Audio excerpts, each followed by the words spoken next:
Hello, everybody, and welcome to Wheel Talk, the podcast where two wheelchair users talk shit about other people in wheelchairs. Okay, now we're not going to talk shit. We're just going to have a little bit of a We're just going to take the piss out of other people with disabilities. Yeah. No, we're More not. like that. Maybe, yeah. I don't know. Maybe we will. Who knows?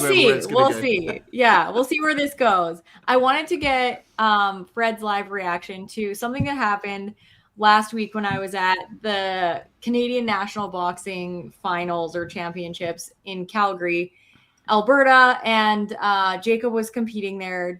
Didn't win, unfortunately, but one of his friends is the second-time national champion for his weight class, which is great.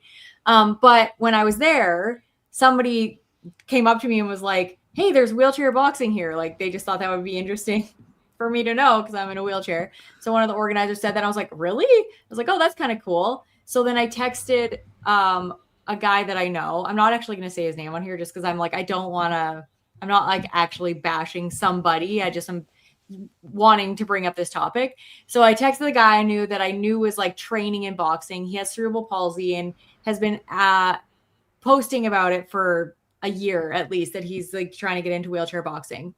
And so I texted him, I was like, hey, are you fighting at this event? And he was like, yeah, I am. So I was like, oh, cool. I'll get to see you fight. And then as the few days went on, it turned out that the opponent that he was supposed to fight didn't end up coming or pulled out or something. And so then he didn't have somebody to actually fight. And funnily enough, they came up to me because I'm like the only other person in a wheelchair there. No. Yes. They were like, it was like I did not see that coming. That's brilliant. I didn't take offense to it or anything, but the guy was like chatting with Jacob's boxing coach, and he's like, yeah, that's really cool. There's wheelchair boxing here. Unfortunately, the opponent pulled out, and he's like, you wouldn't want to, replace the guy, would you? Step in. Yeah, exactly. I was actually so tempted just because, and this is like really bad to say, but like the guy who was fighting, he has cerebral palsy, and I don't know if any of you know anybody with cerebral palsy, but cerebral palsy reflexes are like slow. So just in general, I'm thinking like, how is this going to go when he's boxing? Because, him throwing a fast punch it's not going to happen, So he has a hard time wheeling just in a manual wheelchair. So I was like curious how it was going to go. And I was like, is that really fair for me? Fair for me? Yeah. I was like, I could totally take him. But I was like, that's probably not fair. Anyway, so I was like, no, I'm not going to do it. Plus I was a little legitimately scared that maybe I was overestimating my abilities and then I'd get in the ring and he'd like knock me out or something. Yeah. So I was like, okay. So I didn't do it, but, I went home anyway. And then he ended up boxing the next day after I had left with Jacob. And this was I'll just set up this premise. So they couldn't find an opponent. So they gave him an able-bodied opponent. Okay. That seems fair. But I'll just watch. So they gave him an able-bodied opponent, and then I'll show you some of the things that were said about the fight. So okay. I'll see. Okay, that's not the first one. Okay, so this is what he said about it. Wow, this worked out better than expected. I officially had my first fight with what a beautiful moment. Crowd was on their feet, and at the end of the day, we had our hand raised. I'm officially 1-0. Okay, so he won the fight. Huge thanks to Coach Alex Hallat of Chestermere Boxing Club and national team coach Smear for stepping into my corner and helping us get the W. Excited to grow this sport. What a day. We officially made history. I'm so proud of myself for all that we've accomplished. Thank you, Boxing Canada. So that's one of the things that was said.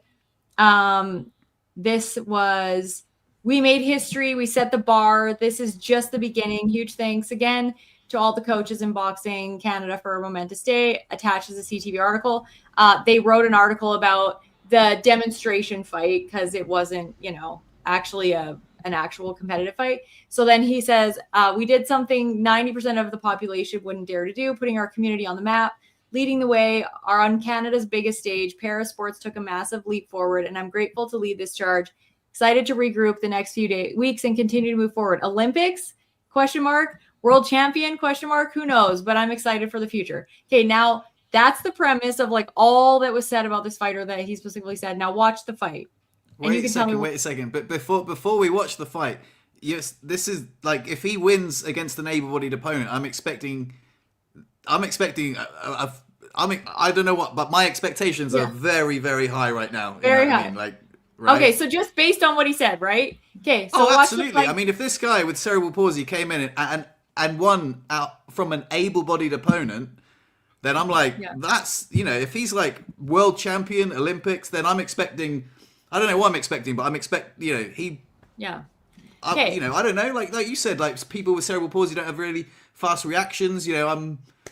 I'm intrigued to see how this went down. Okay, so this is a fight. In the middle, Brad. He's squeezed down the middle. Yes. Oh, the able-bodied guy's in a wheelchair. Oh, okay. He's in the red. Yes. See that, Brad? He leaves that gap down the middle. Right down the middle. Snap it out. Snap it out, Brad. Nice. Snap it out. 2-1. Work. There you go. Don't drop the one. Good. Try it again. Okay, so the fight pretty much goes exactly like that the entire time. And I don't know if you've ever seen a boxing fight, but the guy is not trying. So the able-bodied guy is in the red. He's not trying, and Brad's in the blue. He basically is leaving his face completely open for Brad to punch down the middle. And his coach is like, yeah, see, he's leaving it open down the middle. Anyway, so what is your live reaction to that? What do you think about what he said about the fight and how it set the bar and changed the world for people with disabilities and what you just watched? That seems, I don't know, like it doesn't look like the other guy was trying very hard, if I'm honest. He wasn't trying at all. Well, I can understand it from if I would honestly I would feel bad if I went in there and I would just like beat on someone like with cerebral palsy. And I know that sounds really awful. Like he probably wants, like, does he want a fair fight or does he want the other person to throw the fight? Because it seems like if he wanted to, the other guy could just be like, okay, cool, bam, bam, bam, bam, right, let's get this over and done with, right? It doesn't really. It looks like he's just playing like a punching bag. Okay, so when I watched it, I was like, that is the most patronizing, pity fight I've ever watched in my life. And from even me, like thinking of getting in the ring with that guy, I was like, I probably wouldn't try either. Like I would definitely be able to punch faster than him, even if I was just with one hand. Like I could probably dodge and punch like faster than what he's able to punch, which is like, I'm not dissing like his disability. He does great things. He has a company that does like accessibility consulting. It's very successful in his life. It's not like he's not. He's a motivational speaker. But to take on a sport that you're the only one basically doing it for the act, I don't know. Just to me, I'm like, it seems like a very patronizing thing that other people watched. And one of those things that people are like, I can't actually be honest about how that was a ridiculous fight. So I'm going to be like, great job. That's amazing. And the CTV article wasn't like the news article wasn't like, oh, he won the fight legitimately. They talked about the demonstration fight and they framed it like it was putting wheelchair boxing on the map in Canada as if this is a legitimate sport. Who wants to become, an athlete in this sport? But my thing is just how it was framed by the individual that did it. Instead of being like, this was such a fun, exhibition fight. I know he wasn't trying, but, and he totally could have kicked my ass, but it was still fun to get in the ring with somebody. That's how I would have framed it. If I was in the ring with an able-bodied person that didn't try, I wouldn't be like, 1-0, thanks for the coaches in my corner for, That was not a fight. That was not a fight. So I don't know if I'm just being a total dick. But I hate this part of disability because the bar is it's either really hard for you to succeed in life because you're actually competing against able-bodied people in real settings, or it's way too easy in that kind of this setting where it's like, no, everybody, if you got a standing ovation, I'm like, that would make me embarrassed to be in the crowd as an able-bodied or as a person with disability. I want to be like, dude, you just did what you would do to a toddler. Like, great job, dude. You won the basketball game. Like, no, I didn't win the basketball game. You know what I mean? So anyway, I don't know if I'm being a dick. Well, there's probably some people that think you're being a dick, but I think it's different. It seems like performative praise rather than genuine achievement. You know, like if it was a genuine achievement and he actually beat the other guy, then you'd be like, oh, I mean, you know, that's amazing. Rather than like, oh, well done. You know, it's I mean, it's cool that he wants to get on. You know, wheelchair boxing. I've never seen wheelchair boxing before. It kind of feels like not that people in wheelchairs shouldn't be able to defend themselves, but we are at an immediate disadvantage. So no matter how much boxing that you do in a wheelchair, if you ever come to it, unless you're fighting another person in a wheelchair, you're not. It doesn't matter if you're Mike Tyson in a wheelchair.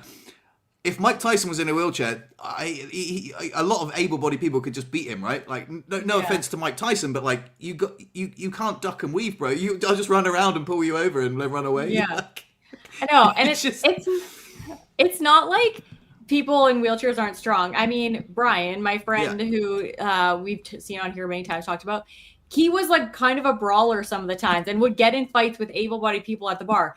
And he totally held his own until somebody knocked him out of his wheelchair. You know what I mean? Yeah. Like, he was totally able to hurt people. But if somebody was like, boop, you're out of your wheelchair, like, I'm sorry, what's he going to do, right? So, I don't know. I just thought it was just bugging me so much that this was the way he had framed it. Even just the fact that he knows what his own abilities are and limitations are.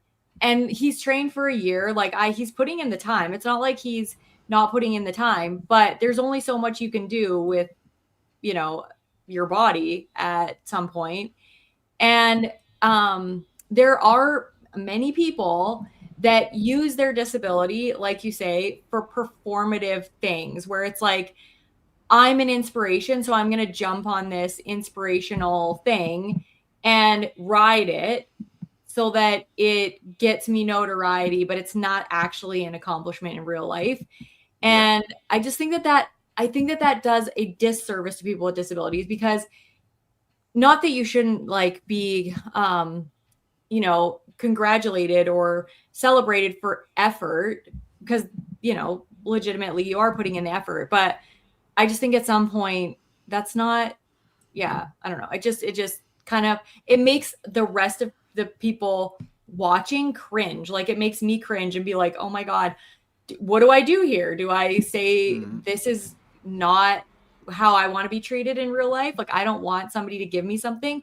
I want the bar to be held like, I want the bar to be the same for me and able-bodied people. And I know that I might have to work harder in order to achieve that bar, but I don't want it to be lowered for me just because I have a disability. And then it's like, you don't earn it. Do you know what I mean? It's like that whole conversation about DEI and all the things that people legitimately say. It actually like makes it sends the message that people, you know, who are in minorities are not as capable. And I think that's a bad message. So I think it's like lowered expectations rather than equality, you know? And it's it's a little bit patronizing, really. Like, it's not like it's like you said, if he framed it as like, this was an exhibition fight, this was really fun, but it's like, hey, I won. Like, you know, did he actually win? Did he like get his hand raised at the end? Did he like score more points? Did. I'm sure he did score more points because the guy didn't try. So I'm pretty sure that he won based on how many punches he was able to land. But if you're just fighting a dummy that's sitting there, you can get more punches on that and win. You know what I mean? So, and I don't think that, like, as the person who was the able-bodied person sitting in the wheelchair, it wouldn't have been morally acceptable. And if he would have actually hurt I don't want to say the guy's name. If he would actually if he would actually hurt him, then it would have looked really bad on him. It would have been awful. I would have watched and been like, what the hell, Dick? Like, don't beat the shit out of the guy. I think it's bad either way. Like, what do you do? Like, you can't try as hard as you can, and then you kind of like letting him win But then is there an acceptable middle ground? You just get Yeah. like one good punch, and even like one good punch, people are like, hey, bro, come on, the guy's got cerebral palsy, man. And you're like, well, Yeah. what do you want me to do? He's like, the guy who's fighting is in a lose-lose situation, man. He is in a lose-lose situation, which I think is like good on him for like getting in the ring, because that would have been a really hard thing to decide what to do. Like, and it's not like he wasn't like throwing punches or anything like that. Like he was tapping like you would, like I said, a little kid. But yeah, I don't know what the alternative is. I think that I think it's the way it's framed. If it had been that exact fight, but it had been the framing for, the individual with cerebral palsy had been that I was, just raising awareness, that I was just showing that this is actually a legitimate sport, that we were just having a fun box thing. Like little kids do that a lot of the time. If they're not actually old enough to fight, or they don't have a proper fight that's in their proper weight class, they'll just call it fun box. They'll throw the kids in there, see who wins. They raise both their hands, and that's the end of it, right?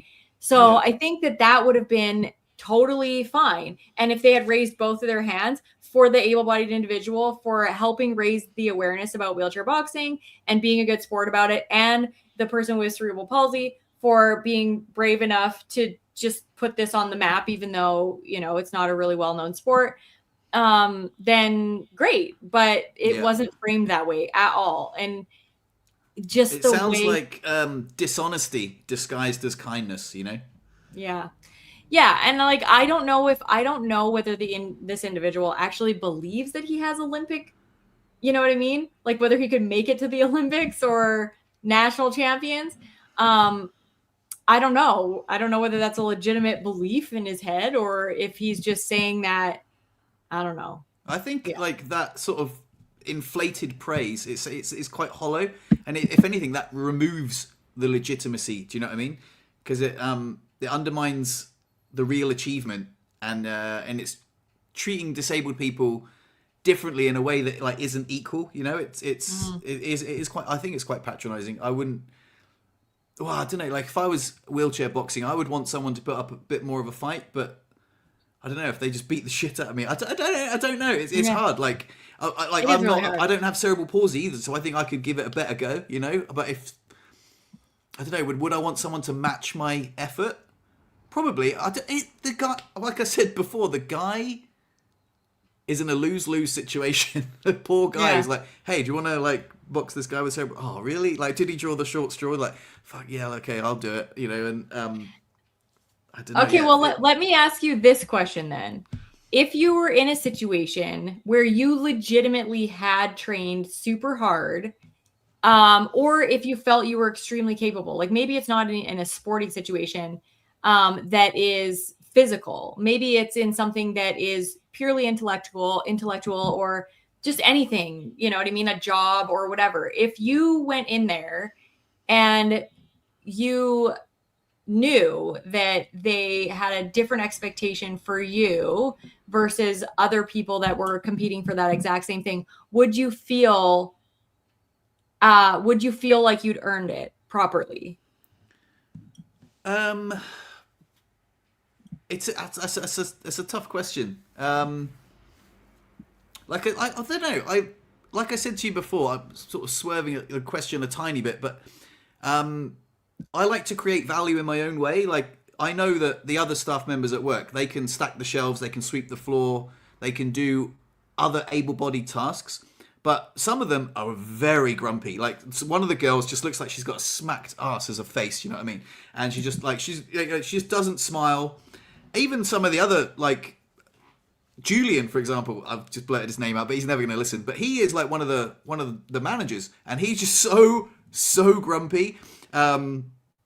He doesn't make and me, I'm like, hey, bonjour, vous allez bien? Like just to have a lovely little smile and little conversations with people. I make little jokes and stuff. And at the moment, we're giving away free beer, which is amazing. Like people love it.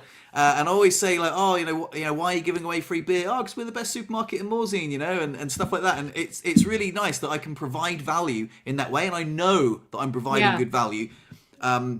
but yeah, like I say, if someone spills something or someone needs some heavy lifting or to collect the trolleys, like that's not my job, and that's fine. I'm like less diverse, but when my job, when I focus on my job, I'm bloody good at it, and everyone, I'm pretty much everyone's favorite cashier. Yeah. So I provide value in that way. So I don't feel like I've got the job out of pity. I know that like they've invited me back this summer because I'm worthy. Also, little bit of gossip. I found out some the other day. One of the staff members was stealing from the till. His name was Jimmy. Never liked him. Oh, he looked dodgy. He immediately, as soon as he started work, I was like, this guy's dodgy. I don't trust him. Turns out he was dodgy. And one of the other guys, again, he's got a tick, and like, it's not. Again, I'm not trying to like mock other people. Like it's just but it's weird because he's a front facing. He's got a front facing role, and every now he's like, ooh, like he's doing these weird faces, and he's lovely. He's cool. He's funny. He's a great guy. But every now and then he just be like, ooh, and he just like do these weird faces, and like, sorry, I know that sounds awful, doesn't it? Oh my god, I'm gonna get cancelled. But he does. And there's stop it! You're making it worse. You're making it worse. Stop though. Sorry, I'm sorry. But then and then another guy, like, he turned up drunk and he was smashing bottles and stuff, and I was like, oh man, like, I look at like the others and I'm like, oh, actually, like, I turn up on time. I don't steal anything. I'm friendly. Like, of course, they want me back for summer. Like, look at the others. Like, yeah. I think, yes, I do agree with you that we have to. Yeah, it's so hard. It's so hard because fair and equal, that whole thing, and giving people what they need. And I also think that, like, if you make sure that you provide extra value in other areas, then you are still an important person among other able-bodied people, right? And I think that, like, I don't know, like you say, it's really hard because in that situation, having able-bodied people understand that, like, it's physically, not necessarily impossible for you to clean up a spill in whatever aisle, but like, it's not efficient to the job setting at all for you to be doing that task when you could be maximizing the skills that you actually can do efficiently, and they can be doing the ones that they can do efficiently. So I think that, like, that's like a natural thing for people to understand and be like, hey, that just doesn't make sense for them to do. But I don't think that anybody would want to be given the job purely because there was like a lower standard. And even if you knew that, like, there was somebody out there that was sort of on the same level as you in terms of, or even just like a little higher, but you got the job just because you were in a wheelchair or whatever, that would be like, oh, I like, that's kind of crappy. Like, I want to be able to get the job on my own merit. But yeah, it's really hard. It is one of those really hard situations. It's just, that's why I want to talk about it, because I don't know where that line is. Like, where is that line between, that patronizing, pitying sort of thing and that compassion? Like, there's, it goes beyond compassion to, like, that, like, pity and feeling very patronized. So, and it's probably different for everybody where that line is. I mean, obviously there's some people that would totally relish in the pitying thing as long as it got them notoriety and recognition and, furthered their image or whatever. And then other people that don't want, like you, that don't want people to open doors for you or whatever, because that line for you is more this side, right? So yeah, I think it depends on the person. I had a guy come in today, actually, and I've spoken about this before, but he said to me, he's like, oh, you're Fredo, aren't you? And I said, yeah. He's like, oh, we've never met, but I've seen the stuff that you've posted online and stuff. And he doesn't mean like my YouTube channel. He means stuff that I've posted on a Facebook group, like a Morzine centered Facebook group. Yes. And he's like, oh, he's like, I just wanted to say, man, you're such an inspiration. And immediately I'm like, oh, I don't know why. I just absolutely hate it. Okay. Why? He's like, oh, you had that like life-ending accident. And I'm like, what are you on about? I'm like, my life hasn't ended. I'm still here. He's like, oh, I didn't mean life ending, but I knew that it was like a little verbal slip because like for him it meant like, and like in a way it's true that lifestyle I lived it you know that did end and I started a new lifestyle.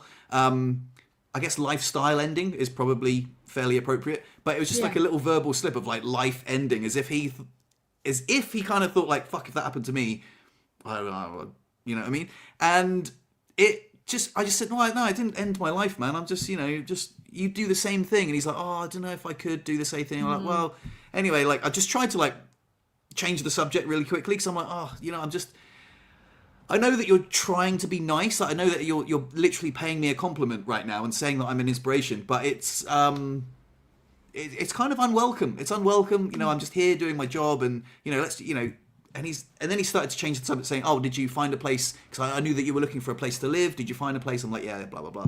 But I don't know, just where you get.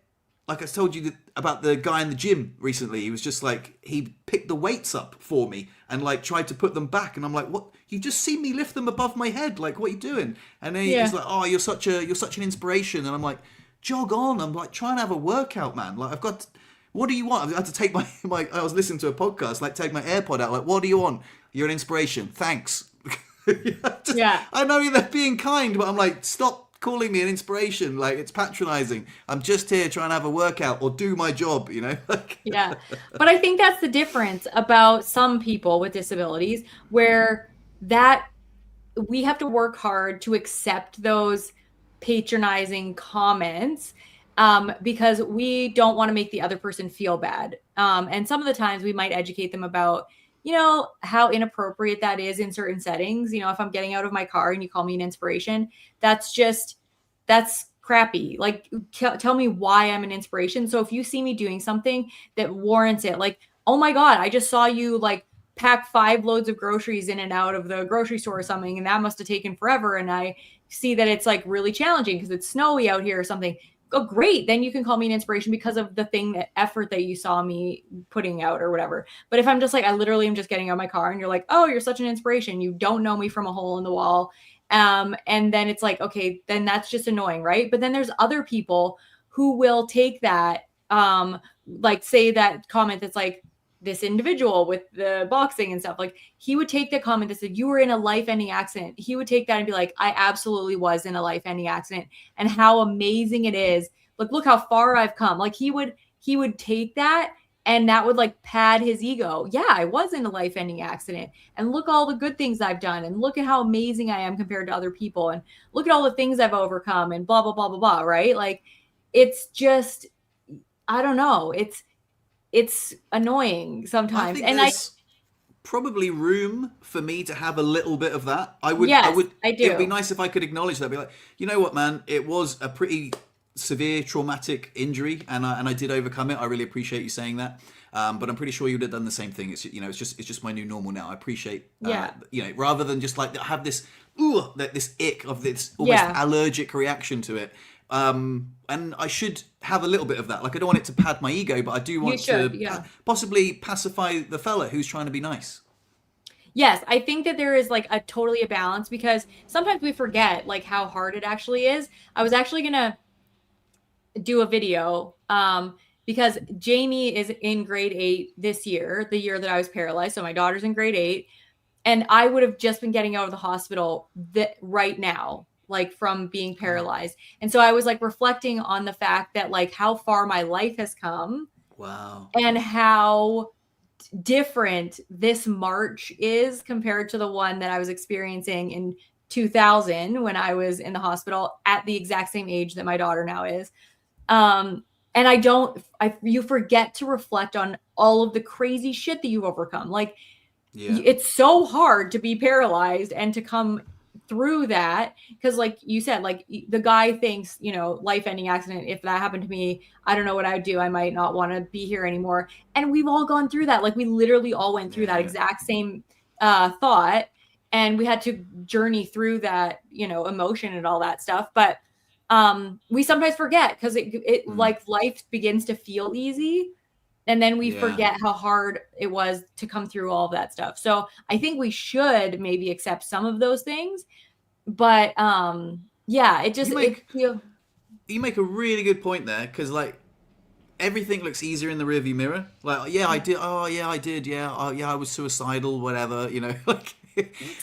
but I forget, like when I was going through that, like I was like literally like I might take my own life. This is so hard. I might rather die than like live like this. You know, I had those exact feelings, and I do just brush them off of like, yeah, whatever. That was years ago. Like, I'm just trying to get on with my life now. But yeah, I guess, but that's I guess you're praising the me that did that, and I guess it's still an achievement. I don't know. I guess it's like maybe if you come home from war and people are like, oh, you know, thanks for your service, and you're like, oh, that was like years ago, man. Like, I don't know. Maybe that's not an appropriate analogy. I just, it's just something, they're praising me for something that maybe I'd forgotten was actually quite a big deal at the time. Yeah. Because it just doesn't. Maybe it doesn't. I don't think of it as a big deal, but it was. It was a huge deal. You're absolutely right, and maybe I could accept the praise a bit more humbly sometimes. Maybe. Yeah. I like that's what I mean. Like I think that we need to accept that stuff, and even just thinking about that, maybe I was like a little too hard on the whole boxing situation, because like to train for a year, even just to have an exhibition fight, like that's definitely something that's way harder than what an able-bodied person would go through in order to train. Specifically, if you had cerebral palsy and you were going through all of those things where you're fighting, you know, range of motion and slower reflexes and stuff. So I have no idea. Maybe like the actual, like from beginning to now, to somebody who doesn't have cerebral palsy, it looks kind of comical, but maybe that's like a massive achievement. I don't know. Like, maybe I'm just like diminishing something that was actually like such a crazy, massive improvement. I have no idea. But yeah, I do. It's such a weird thing. How we forget sometimes how hard things were, and then we judge other people for feeling like they were hard, feeling like it's hard, even though we felt like it was hard at one time. And yeah, it's such a strange like thing. Like I was thinking about that the other day, because I was like, I was paralyzed. You know, obviously very hard to come through. I had 2 children, which when I was like having my first child, it was really hard and stressful and all that stuff. But now I'm like being such a whiner about like all this freedom that I've lost with my dog. And I'm like, what, how far I've come, like how much privilege have I gained, that I'm like, oh my God, this is so hard. Like my dog goes for walks and she's barking at everybody. And it's like, I'm just like, I can't handle this. And I'm like, what if my life is too soft is the thing. I think it's too easy.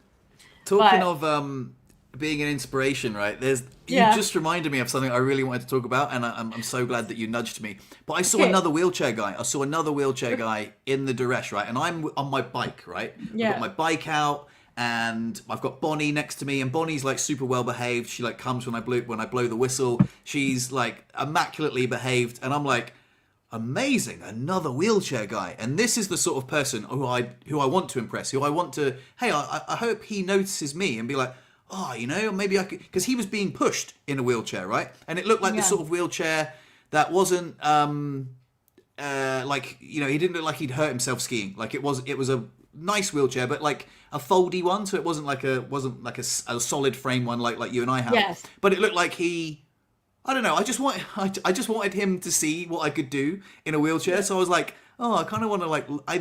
This is a bit weird to admit, but I looped back around and I went past him purposely. Like I was like, oh hi, bonjour, like as if giving him the opportunity, as if he wanted to be like, oh hey, like I'd be like, oh yeah, of course we can stop, fellow wheelie, how are we? You know, like let's have a chat. But I don't think he was interested.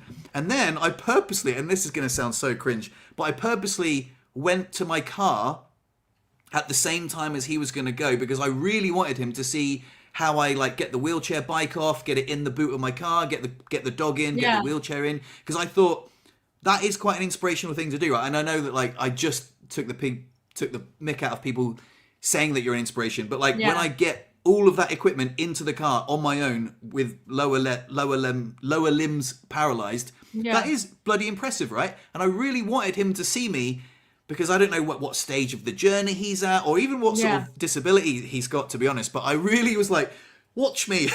And I purposely did it almost like performatively. And I don't even know if he even saw me or if he even was bothered. But that's weird, isn't it? Is that weird? I don't think that's weird. I think that one of those things, it comes from a place of wanting that person's life to be better. So it might seem like you're doing it performatively to show off what you can do, but ultimately the reason that you want to show off what you can do is so that that person's life can get better than what you imagine it might be, or you just want them to reach their full potential. And I think that that's like one of the things that, because I used to see people that could do amazing things, and it made me feel horrible because I was like, what is wrong with me? Like, I can't do this. And I so badly, if ever I am in a situation where I see somebody that I believe is not, reaching their full potential with whatever disability they have, I want them to know that if I can do it, you can do it. And whatever I can do, you're capable of doing as well. So I know that you might think it came off as like a performative thing to show that you're inspirational or whatever, but it comes from a place, a genuine place that you want him to be at someday. Like, you want him to be able to do that for somebody else later on, which I think is like the most amazing thing to do. Like, you didn't want to be like, hey, I can teach you all this stuff, like, so that you were invading his like personal time with whatever he's doing out in nature or whatever, but you also didn't want him to not see you. Do you know what I mean? So I think you were trying to just balance that. Yeah. I don't think it was obvious. I don't think, but I don't know. In my mind, I was deliberately trying to be in his peripheral vision. But I don't know. I don't know if it was even welcome. Maybe he was just like, oh, maybe he's in the acute stage and was like, oh God, not another wheelchair guy. I don't want to see another wheelchair guy. But I would imagine if I was in this, again, I'm imagining that this guy's perhaps newly injured. I have no idea what his disability was. He looked completely normal. I know that's whatever. He did look, if I'm describing him, he would look like a normal person just sat down being pushed by his girlfriend. So he wasn't pushing. He wasn't self-propelling. So I don't know. Just what made you not want to approach him? I gave him an opportunity. Like, if he wanted to, like, well, I didn't. I don't know. I just thought, hey, fellow wheelchair guy, hello. It was a bit over the top, but I gave him a few opportunities. Like, the first time I saw him, I slowed down and I waved. I said, oh, hi, and he didn't say anything. He didn't look as if he was like, oh, hello, what's that?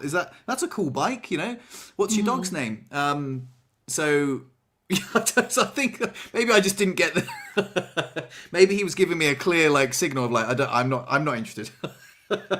Yeah, maybe he had like cancer. And then I'm like just wheeling past him, just like, hey. Yeah, I don't know. It's really hard to know what is like why people are in wheelchairs, because a lot of the time we assume it's some sort of traumatic injury, like spinal cord injury or whatever, but it might be something completely different. Like, it might be a heart condition, it might be something that they can't actually push themselves, muscular dystrophy. Well, he probably wouldn't have looked totally normal if he had muscular dystrophy, but my cousin has muscular dystrophy and she's in her wheelchair and she looks perfectly normal if people are pushing her around, but she actually physically cannot push herself around because she doesn't have the strength to barely like lift a cup. So she can't do it, right? So yeah, I don't know, but I don't think, like I said, I think it was from a good place, and not a bad. Yeah, one. The thing is that the other thing was that you don't see many people in wheelchairs that look like you. As in, this guy was about my age, maybe a little bit younger. Most people I see in wheelchairs are old. And they're being pushed because they're in wheelchairs because they've hurt themselves skiing. They've got a leg in a cast. And I'm like, not the same thing. You know what I mean? Like, when people are like, hey, I was in a wheelchair once. I broke my ankle and I was in a wheelchair for 2 weeks. And I'm like, you have no idea. Like, don't even try. I applaud people's like attempt to relate, because at the end of the day, that's normally what people are trying to do, is relate. But it's so hard, which is why when you actually are trying to comfort somebody or hold space for them, it's really important not to do that like one-up thing where it's like, hey, I had this thing once. But as humans, we're so ingrained, like that's so ingrained in us to try and find something that we can like compare ourselves to them with or something, so that we are not totally different. But a lot of the time it just comes off as like ridiculous, because it's not the same to have like an amputated foot or even like a below the knee amputation, even 2 below the knee amputations, being in a wheelchair from paralysis, like with a complete injury. Like that's not the same. You know what I mean? Yeah. So, yeah, but people try, and it's occasionally And really my comical. dad even said recently where he had his knee operation done, Yeah. and he had what they call it when you're pregnant, you have that thing. You have when you have lower epidural. Thank you. Yeah. He had an epidural, right? And then he was saying, "Oh my God, Fred." He's like, when they did my knee, they had an epidural, and I know exactly what it's like for you now because I couldn't move my limbs. They even had to put a catheter in me, and I'm like, "Yep, like that is very, very, very similar." Yeah. To and you're trying, and I get it, and I'm not trying to talk shit about my dad. It was amazing for him to experience that, but it's not the same when you wake up in a hospital bed and someone says this is going to be your life forever. That's way different to like, oh wow, I got to experience like a peek into like the window of like temporary paralysis. It's going to wear off, and it is relatable. It is, and I can imagine me doing this exactly the same thing, but it's not quite the same as like, oh, you have a permanent disability and, this is going to be your life forever. Catheters every day. I was like, did you stick your finger in your bum? Like, no. Then, it's not the same. But I know. It's kind of the same. Yeah, I think that, I think it's valuable for people to try and relate to us because at the end of the day, that's how people try their best to connect with us. And when we connect with other people, that's why the world changes. Because if somebody that's able-bodied has a glimpse into the window of what our life might be like, they're like, whoa, I would never want that to happen and be my whole life. So I don't want their life to be bad. I want things to be more accessible for them. I want them to be able to access, proper healthcare and medical supplies and all of that stuff. So I think that without that relatability, then the world wouldn't, have gotten as, inclusive as it is now. But it is kind of annoying. And as somebody that is like a paraplegic and not a quadriplegic, I know what it sometimes feels like to be not belittled, but like when somebody tries to slough off your attempt to relate to them. Because I have a friend that does that sometimes. Like she's just like, oh, is it hard getting in your car? Oh, I'm sorry. It's so hard getting in your car. Oh, it's hard wheeling through the snow. Like she does that if I complain about like, oh my God, I got stuck in the snow or whatever, but she can't wheel herself. She does that like, oh, I'm sorry. That was so hard. And I'm like, okay, I guess I should never talk about my life to you. Because then you don't want that either, right? So you want somebody to be able to relate to you, and you want that to be received in a kind way from the person they're trying to relate to. And also sometimes like education is good. But yeah, not in like a belittling way. That would be like, because a lot of times at the supermarket, people come in and, oh, can't ski today, I've got a bad back. And I'm like, read the room, bruv. What I mean? Yeah. Exactly. But, or like someone's like done their collarbone, right? And they're out for the season. And I'm like, that's a legitimate injury. Like you're in pain. You're in the acute stages of pain. You're still on pain meds. You've got your arm in a sling. Your season's just ended. That sucks, right? You can't work. You have every right to complain about that. That's absolutely fine. So I don't want to be like the sort of like, oh, is that tough? Is it? Oh, because your arm doesn't work. What about the rest of you? That would be me being a dick. You know what I mean? Yeah. So I always try, and if someone complains, and they've got a legitimate complaint, I'm like, yeah. For you, that sucks right now. That's absolutely fine. We don't have to compare. Who's got it worse? Like it could be worse, mate. You know what I mean? Like, exactly. That's just me being a dick. Yeah, I think that's like it. That's what I was trying to get at. It's just that like you can't like try and always have that like level thing, and people don't always know how to read the room because they just don't think about it. I don't know exactly what it's like to live as a quadriplegic, so I don't think about the things that are extremely difficult for them, which maybe I should sometimes, but I just don't have that. I don't have that experience, right? And I can see other people doing that, but also some of the time when yes, it's difficult to watch other people care for your kids or cook your meals or do all that stuff, but sometimes I'm like, dude, like sometimes that's not harder. You know what I mean? Like harder emotionally maybe, but like not actually harder to have somebody like do that. So I think just trying to understand each other's perspective is the most important thing. But yeah. Yeah. I just wanted to like go ahead. I was just reading some of the Oh comments. no, I was just gonna say that you just reminded me. I saw another wheelchair guy who was actually a proper wheelchair guy, and he came into the shop, and someone again, another guy said to me, he's like, "Oh, there's another wheelchair guy in town, and he's like a world champion skier." I think that's what he said. Oh, he's a world champion skier. Like if you want, we can arrange to meet up with him if you want. And I was like, oh, that's kind of cool, but like, thanks, but no thanks. It's nice. But then I'm pretty sure it was the guy. He came in. He looked really cool. Like, you know when you just see another wheelchair guy and you're like, yeah, he's cool. He's got like a really nice wheelchair and he looks the part. And you know, if he's like, he just looks like he's been doing it a long time. You know, he looks confident. But he saw me like he saw my ramp obviously, and he didn't come to my checkout. And he didn't say hello, and then I saw him wheel out the shop, and I was like, "Oh, hey man, like, what? Why wouldn't you have come to my checkout? Like, if it was me, again, I would have been like, hey, look at me, hello, fellow wheelie." Maybe he's just oblivious entirely, because I am the most oblivious person when I'm out in public.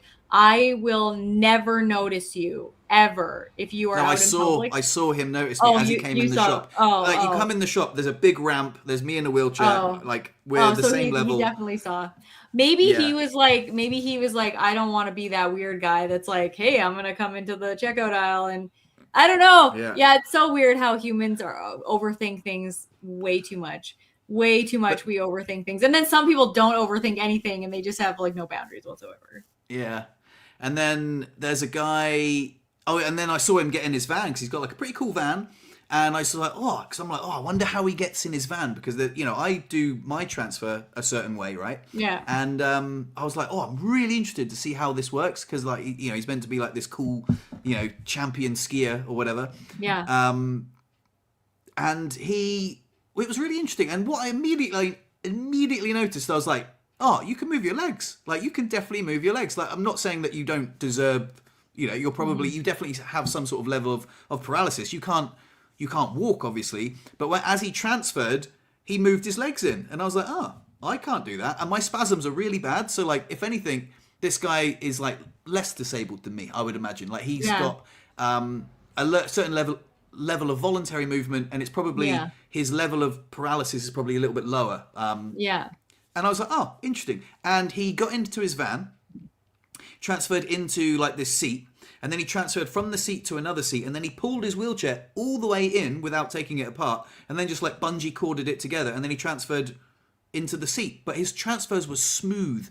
Number one, I thought because he doesn't have spasticity, and number one, he can move his legs a little bit, enough, to make the transfers a lot easier than me like wrestling with my bloody stiff old limbs. And I was just like, oh, cool. And it made me think that some of like the best wheelchair athletes are like a little bit less disabled. And maybe Brian could be the exception to that, because he had a fairly he was like proper paralyzed. But like, this guy, he was and all that. Have you heard of this guy Jay Raw? I think his name is. He's a sit skier. And I saw him. I've seen him loads, and he like uses crutches, and he doesn't even use a wheelchair. And I was like, oh, like. So he uses a sit ski, and don't get me wrong, he is amazing on the sit ski. But it does make me think that like, if you can kind of walk, then that like sit skiing would be a lot easier. So I don't know what I'm trying to say is like some of the best athletes are, like less disabled. Mm-hmm. I don't know what I'm trying to say. Yeah, no, I agree. I think that like the Paralympics, you just have to have some sort of disability. Like you could be like a single foot amputee and still be in the Paralympics, and you have fully functioning every muscle in your body except for you're missing a foot. So I don't know how that works in terms of like competing against proper levels of disability, because it would be unfair for a downhill sit skier who has perfect balance, like, and no trunk issues, to compete against somebody who's paralyzed, say like where I am, and I only have like my shoulders and my chest essentially. Mm-hmm. And slight bit of like back muscles. But I don't know. Maybe there isn't really any sort of like leveling, and you just all compete the same, and it ends up being, the more able-bodied people win in the end anyway. But I don't watch enough of that stuff to know how that works. But There should Brian be would some be sort of a good- leveling. Brian would be a good person to ask. He would know. Rest in Brian peace. Kinney? Oh, No, Brian. Yeah. yeah. Yeah, I was like going to say, but does Brian Kinney do sports? Yeah, I know. Brian probably would have been a good one to ask because he taught me about like how wheelchair basketball and stuff works and how sledge hockey works. And there's like each person's ability is assigned a number, and you can only have such a group, like a total on the court or on the ice at any one time. So then you have the people that are more disabled get a lower number, and people that are less disabled get a higher number. But yeah, I found that out when I did wheelchair basketball, my brief stint into wheelchair basketball, and I had no idea that you can have an able-bodied person. Like you just they take up loads of points. So then you have to have, if you have an able-bodied person, you have to have like someone very disabled, you know, to counteract them. And I was like, no way, able-bodied people play wheelchair basketball, and I was just like, what? Yeah, lots that of just them. blew my mind. Yeah, I had no idea. Yeah, we wouldn't have enough. I don't think we'd have enough people to play if there wasn't able-bodied people on team sports like basketball and sledge hockey and stuff. Like it just wouldn't. There wouldn't be enough actual people with disabilities to make up the team. I do think, though, I'm not sure. I think wheelchair rugby has to be all disabled people, but I'm not entirely sure about that either. But yeah, there's a couple comments here that I thought we could read. When I was talking about like the DEI thing. Jim's asking, doesn't DEI mean that companies are encouraged to open up their employment opportunities to people with a disability, like Fred's employer who built a platform for him? In theory, yes, DEI is very positive and it's awesome. And I've benefited from it before. I'm pretty sure that I was hired because I was in a wheelchair at certain jobs. But the thing that I don't like about DEI is if the practices specifically mandate that certain numbers of people have to be hired, regardless of what their qualifications are. So if you have to have like one person with a disability and two people from this minority and two people from this minority, and it's non-negotiable based on their actual hiring practices and their quotas, then sometimes if there's people that are applying for the same job and the people with minorities don't have the same qualifications, they would automatically get the job based on the company having hiring practices that mandate that they have to have certain quotas at all times, which I think is bad just for society in general, because you want qualified people. So if the person with a disability is qualified and the person from a minority is qualified, great, hire them. But if they're not super qualified and they have to be hired because of that quota. So in theory, it does wonderful things for society. In practice, I think that it's there's some problems in it in practice. But I think in France there is an incentive. I think a tax incentive if you hire someone in a wheelchair or someone with a disability, then you get you pay a little bit less tax or something like that. Yeah, some sort of incentive. I don't know. I might have to ask ChatGPT, but yeah, there's definitely something. There's definitely for in Alberta we have that too. Sorry. Oh, no, go ahead. I didn't mean to highlight that. Go on. Okay. I actually was going to highlight that one, so go ahead. Just from Pidification, it says, thank you both. I had a spinal injury in 2022. I have an incomplete injury. You both helped me in a very dark time to accept a wheelchair and that life is not over because you need a wheelchair. Well, you're welcome. Thank you. Yeah, thanks for taking the time to write that. I appreciate it. Yeah, absolutely. I love those kinds of comments. I was just talking to my kids recently about, why you do things for recognition or for pay or whatever, especially Jacob, because he's turning 18 and trying to figure out what he wants to do in life. And I said that I'm very unmotivated by just money because that doesn't mean like a whole lot to me. But things like that mean a lot to me. Like if somebody's saying like this really was helpful, which is why I keep doing a lot of stuff for free on YouTube and all that stuff, because obviously that really matters to me. But it's nice when people take the time to comment. Absolutely. On the subject of comments, this is a very lovely one from Go Go Yo Yo saying, I've been working with my therapist on my reaction to people coming up to me with the inspiration comments at the gym. I try to spin it to everyone is an inspiration working out and say thank you. Yeah, like you say, I need to work on the inspiration stuff. It's, I don't know. You're right.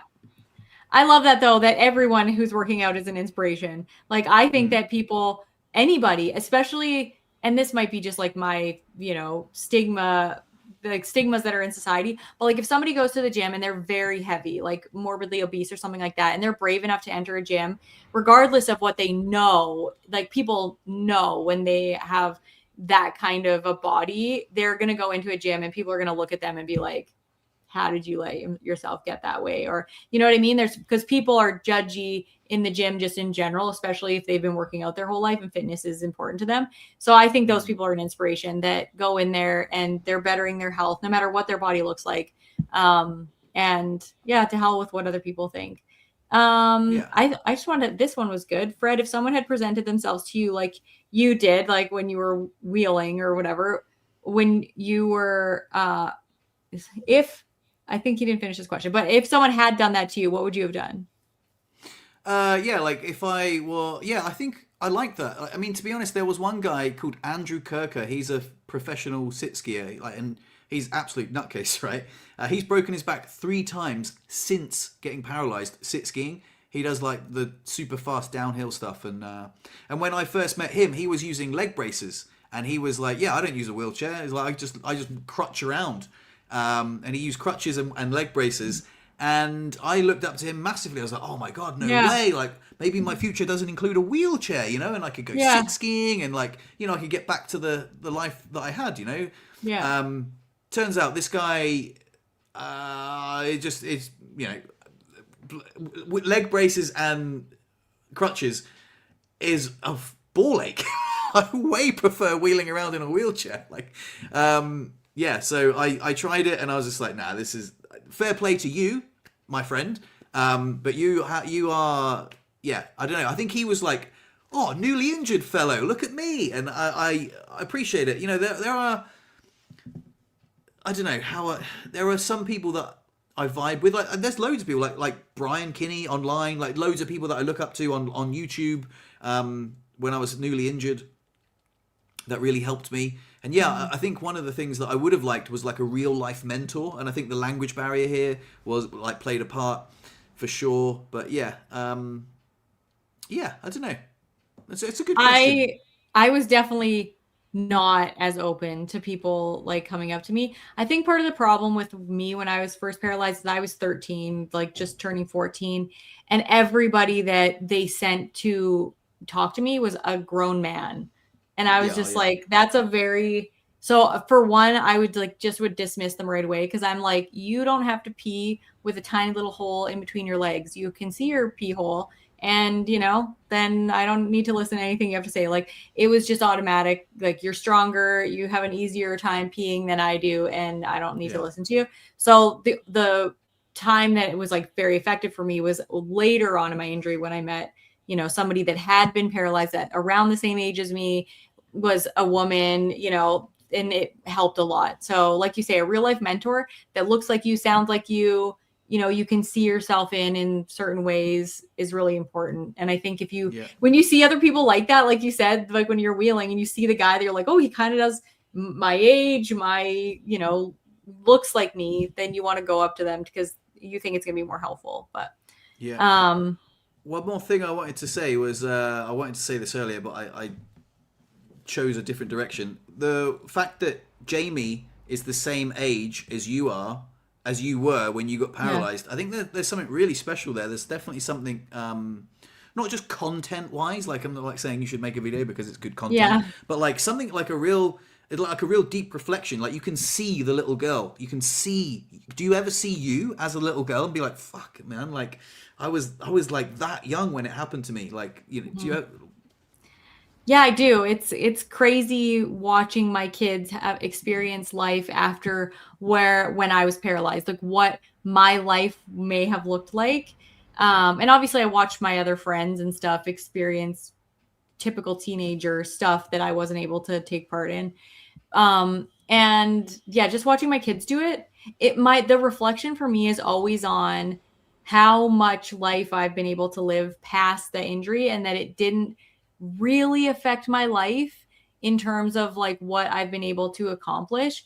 and yet it's enriched it in so many different ways with things that I would never have experienced otherwise if I wasn't paralyzed. So I have experienced a lot of the same things. Obviously, there's things that I can't do because of my wheelchair, but I've experienced more things than I think I would have otherwise.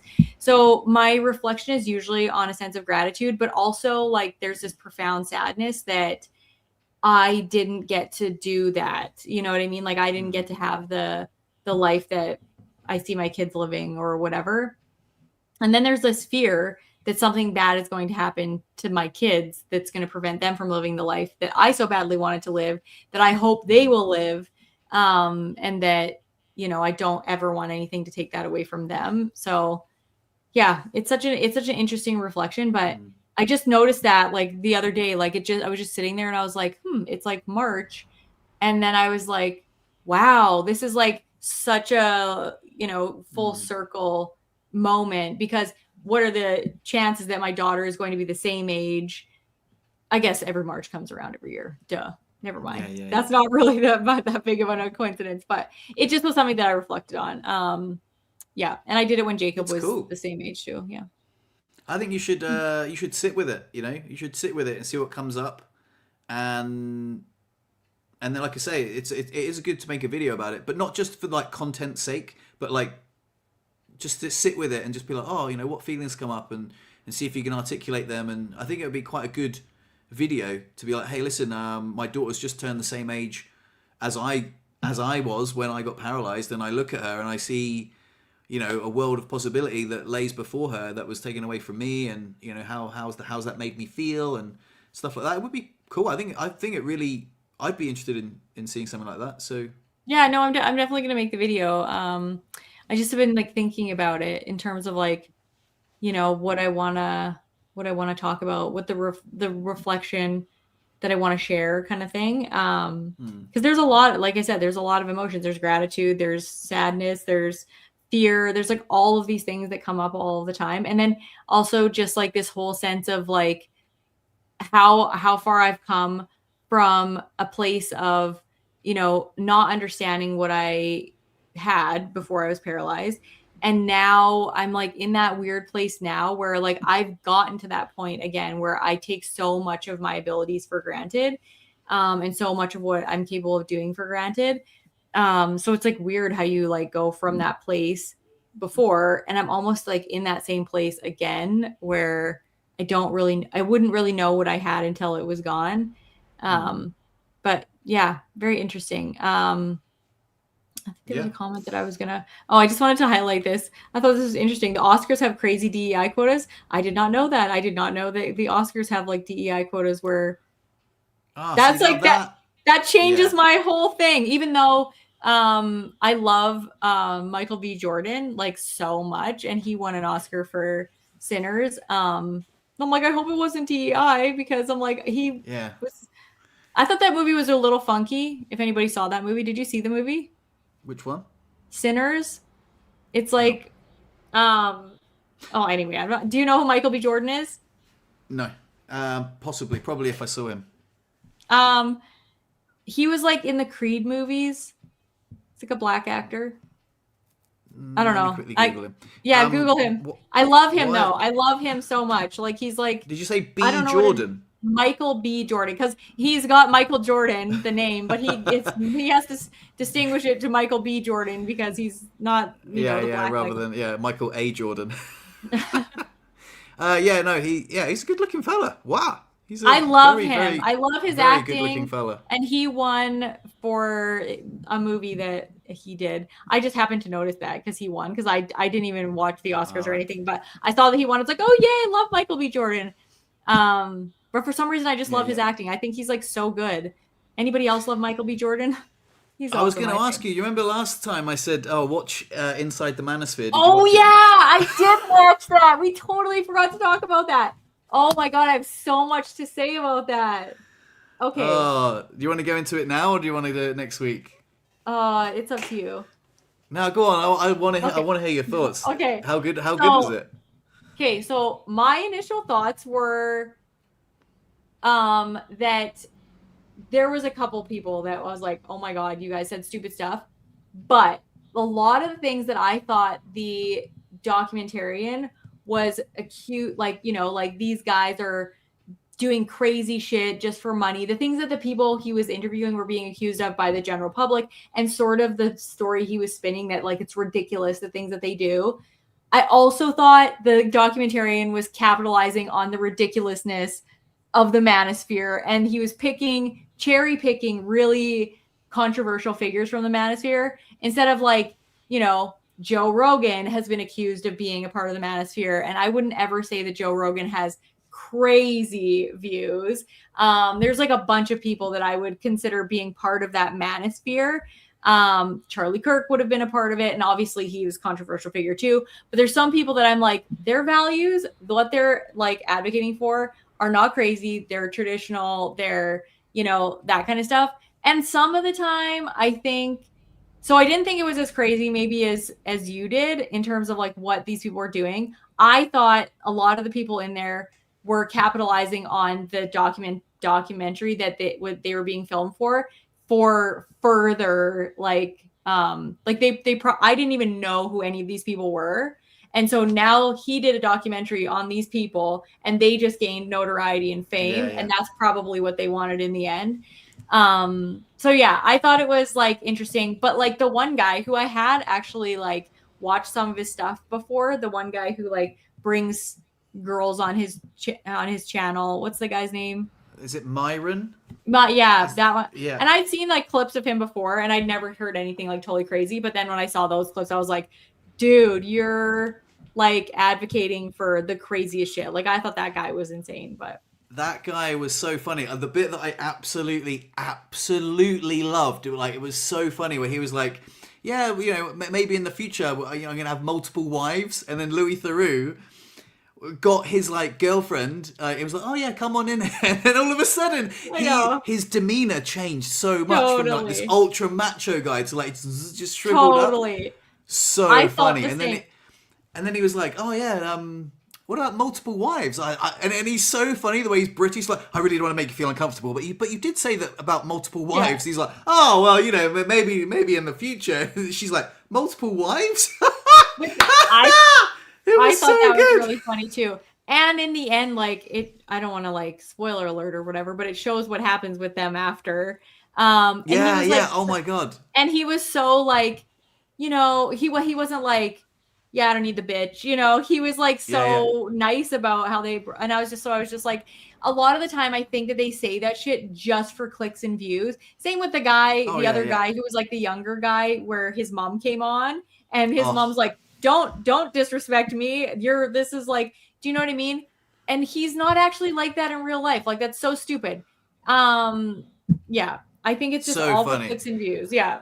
I absolutely loved it. That guy at the end where he like they catch him and he calls his mum mummy. Oh my God, so good.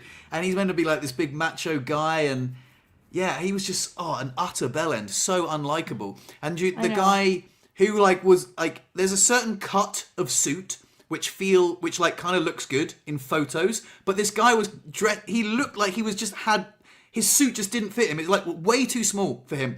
Like I've never seen someone walk around in a suit that's so tight fitting that as he walked around, it just like, I'm just like, bro, like they're swinging around his ankles. Like you look like your suit is too small for you, right? Yeah. But there's a certain cut of suit that if you take a photo and you're like and you're sort of like well stacked, it looks good.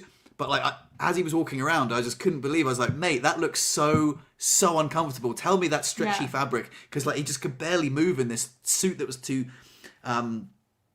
tight for him, and he had this big watch, and he was just like telling people that the Lamborghini isn't excessive, and he's like, when he took him up to his apartment, like this massive apartment, he's like, oh, it's amazing at dusk, and like this is the small place. I'm like, oh God, utter cringe. Like if you put your value. They're basically saying, oh, your value is your material possessions, like that. You know, if you drive a big car and you've got like, and your physical stature, you know, like if you're in good shape, like that's your value as a man. I'm like, oh, that's a terrible message. You know, I didn't agree with that one. I thought that they took something that was like, because there's the men who think you know, I want to provide value in the world and to society and to people. Great message. People that want to take care of their kids and their wives and all that stuff, great message. But then they just take it like that step farther. That's crazy. You know what I mean? That's like, and you know what the funny, like the one guy that I actually like, I thought he didn't make a total idiot out of himself, was the one who said the conspiracy theory stuff about like the devil and all the, in the pictures, the one-eyed. Sneeko?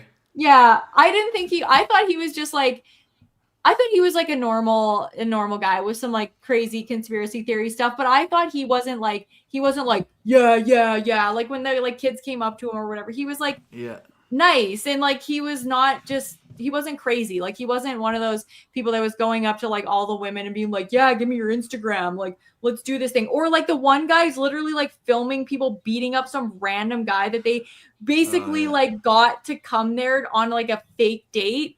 And then he's like that guy was ridiculous. That guy was ridiculous. I'm just like, oh my God, guy. Like you literally just beat somebody up and you're like, oh, that wasn't me. Like you only lured the guy here on like a fake date. It was just dumb. So I thought that guy was stupid.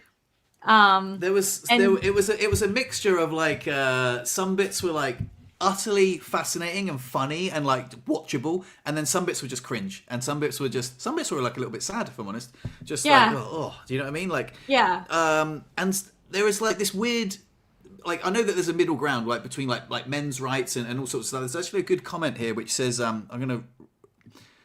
too many men are depressed, high suicide rates, listlessness, loneliness, financial ruin after divorce, losing custody of children. But yeah, and I do understand that there is that. So, and actually, Louis Theroux did a really good podcast with Chris Williamson from Modern Wisdom podcast. Really good, reflecting on it, because Chris Williamson has been accused of being in the Manosphere as well. And like you say, the Manosphere is such a wide spectrum of people. So he was highlighting Louis Theroux was highlighting the most toxic voices, like Andrew Tate and all that sort of stuff. But in theory, like if you listen to some of the stuff, if you're like fat and depressed and it gets you to like get up, get to the gym, you know, like motivate yourself to do stuff, that's like there is a healthy message in there, but it just gets, you know, there's a spectrum of it, you know, and on one end of the spectrum it's very, very unhealthy and toxic, but yeah, the podcast was very sober, very like they unpack it very methodically and they highlight those issues that are real and stuff like that. So yeah, there is but I just thought the documentary was bloody fantastic. It's so good. For anyone out there who hasn't seen it, Inside the Manosphere on Netflix, Louis Theroux, absolutely brilliant. I thought it was very interesting. Like most of it was like I was physically uncomfortable for both the guy doing the documentary and the other people, because I'm like, oh my God, they don't even like each other. They're trying to like have a conversation. Half the time they think that they're being, you know, they know they're being like set up to look like total dumbasses. And I think it's the worst of the worst that accept knowing being set up and doing it anyway because they want that attention. So I was like, that's horrible. And even like the redheaded guy, like you say, with the tight suit or whatever, like it's such bullshit what he's saying. Like I'm like, that guy, I don't know. I can't imagine any girl that had any worth being like, yes, that guy is that's the guy that I want to hang out with.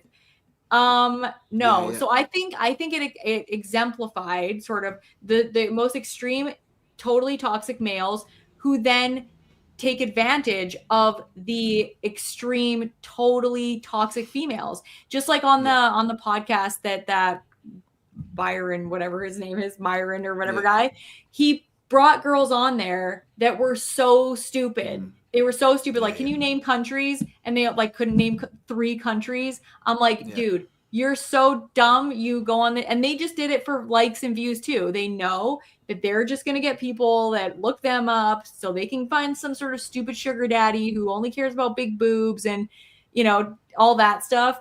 Cause I'm like, yeah, the world is so full of girls that are willing to take advantage of guys that have that super ego. They're like, yeah, this is my bitch. You know what I mean? Like the girl who is at that guy's house and she's just like sitting there with a bikini on and, you know. Yeah. I'm like, what It are you was- doing with your life?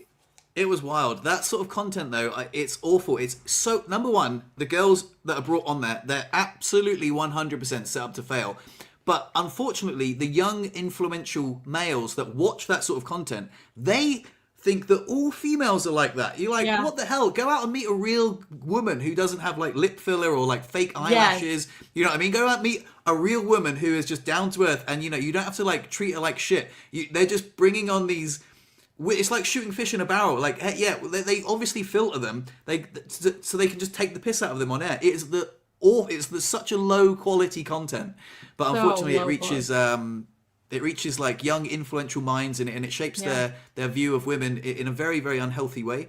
I agreed with that 100%. I think that like that's what because I was a little annoyed at the guy who did the documentary, because I'm like, he's just bringing awareness to something so toxic, and he's capitalizing financially on this toxic thing that he's saying he doesn't agree with, but shining like a giant spotlight on. Because I thought that was dumb, because as a woman, I was like, when I saw how they were characterizing all of these like women as stupid and stuff, I was like, what a fucking horrible thing to shine a giant spotlight on just so that you can make money off of it. Because I was like, what other reason do you have to highlight this manosphere? But then Joe said, he was like, well, he's highlighting it so that he can educate young people about, don't be duped by these idiots who say, I'm going to make you money and you can like, you know, be rich like me. Because all they're doing is taking your money, like preying on these young men who want that lifestyle and being like, buy my whatever thing so that they can become rich even more.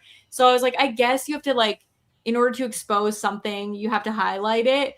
But in highlighting it, then sometimes they get more fame and notoriety, because guaranteed these people that I had no idea who they were, like now everybody's like talking about the Manosphere. They're just getting ching, ching, ching, ching, ching, like people watching their stuff. Yeah, it's a bit of both, but like, I don't know if you, because is this your first experience of Louis Theroux? Yes. Oh, he's done loads of documentaries, loads. He's like, he highlights, I mean, you could say like, because he did one about was it Nazi, like racists, kind of Nazis. At one point, there's one of his documentaries where he is in real deep shit, because the guy asks him, are you Jewish? And he's just like, oh, I'd really prefer not to answer that. And then all of a sudden, it looks like he's in serious danger, because this guy is a proper Jew hater. And he's just like, he thinks that he's been duped now by this Jew who's in his house. And he's just like, and then he's like, yeah, I think I should leave now. And they're like trying to get out with the camera crew. And it is, oh my God, it is awful to watch, but it's like so crazy. So yeah, it is, he's a brilliant documentary maker. But then you could say, you know, why do an expose on the Nazis? Aren't you shining a spotlight on the Nazis? You know, like, so it's it's really hard to know, like, so at first, like I said, I was just like, I thought he was just cherry picking polarizing figures, but also there's only so many polarizing figures that are willing to go on a documentary. Like Andrew Tate, obviously he mentioned him a bunch of times. Like the guy's not going to go on there, you know what I mean? He's not going to go on the Manosphere documentary. But yeah, it's an interesting concept for sure. Because like you say, they don't say it's going to be called Inside the Manosphere when they're making the documentary.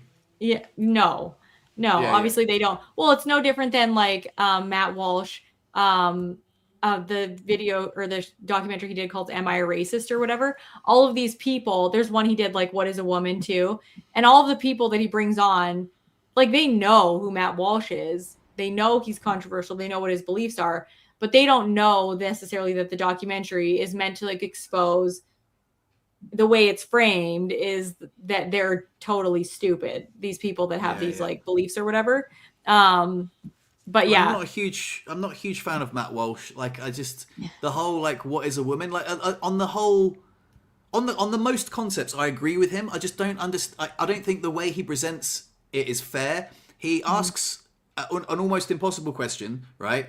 And then you get these people that are tying themselves up in knots, and you're highlighting some people with some fairly not extreme beliefs, but like, I think what he's trying to say is, look at these idiots, and then like he just says everyone that thinks that way is an idiot, so like I'm right and they're wrong. Where I'm like, it's almost like that Fresh and Fit documentary where he brings on like those, you know, women, those like bimbo women, and just takes the piss out of them. It's like it's not really it's set up in fairness. It's not really like a legitimate fair fight. It's just I don't know. It's I don't really like him. Yeah. I think he purposely means to be polarizing, and generally people that are like that, I love people that are level-headed and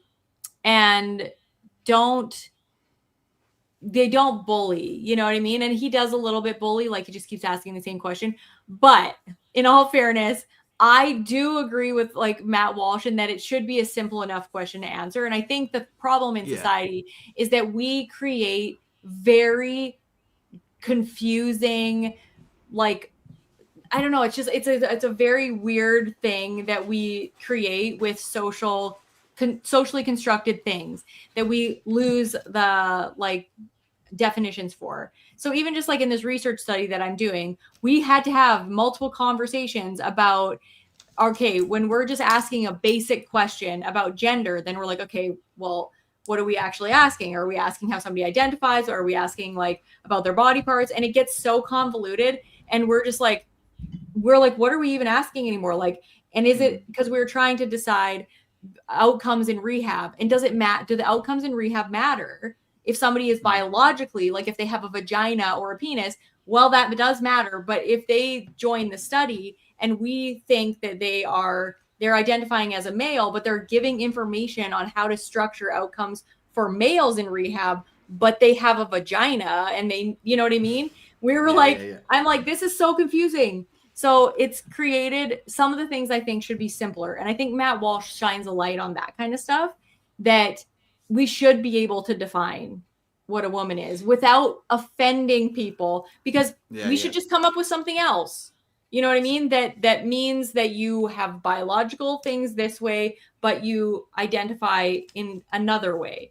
And it shouldn't be that confusing. Do you know what I mean? And I think in that sense, we have gotten, so I love that Matt Walsh does that. But again, he's kind of a bully, and it's not fair. It's not fair to people who come on his things to not let them like speak or whatever, and just keep asking. But anyway, I wasn't planning on going down this rabbit hole. Totally, I was just thinking that I'm just not a fan of Matt Walsh. It's just it's not necessarily I disagree with his point of view. I just don't like the way he presents himself. And, me too. Like, yeah. Anyway. Totally. I agree. Yeah. On that note, should we stick a pin in it? Because we've devolved from did you watch this documentary to something else completely. Totally. Anyway, great conversation. Thanks, Brittany. Thanks for highlighting the boxer guy. That was really funny. And we had a good laugh today, didn't we? That was fun. We totally did. Yeah. It was I'm never gonna get that out of my head now with you imitating the guy's tics. Honestly, it's so weird. Like, just one more. You know when you do the whole like thing where your eyelids go white, your eyeballs go white. You know, like when you do that. That's what he does? His eyes go white, and he's just like, it does this weird thing. Like, whoa! It kind of, honestly, it looks like he's like possessed by a demon. And I know I'm going to be accused of like mocking his disability, but like that's so weird. If you're at the till, right, and then all of a sudden, like he's like, you know, you're like, whoa, like genuinely looks like demonic possession. I know that's how his disability presents, as like demonic possession, like, you know, it's like this weird. And I'm like, what the hell? Feel like it's there's in certain situations like that, you want to have like a description, like, hey, I have a tick or something. Jacob used to have tics as like a younger kid, and one of his was like where he would throw his head sideways, and I wanted to be like have a explanation. This is what it is. It's not, you know what I mean, just so that he didn't experience like anybody being like, what are you doing? Because it was like it looked kind of funny sometimes. But yeah, totally. Anyway, we can sign off. Thanks for the great conversation. We had a great we had lots of viewers today. I think maybe Monday's better. Hey. Yeah. Monday is better for some people, worse for others. I don't think we're ever gonna, hit on a perfect day for everybody. So just gotta stick to one. Either way, thanks Brittany, thanks everyone, and we'll see you next week. All right, bye. Bye.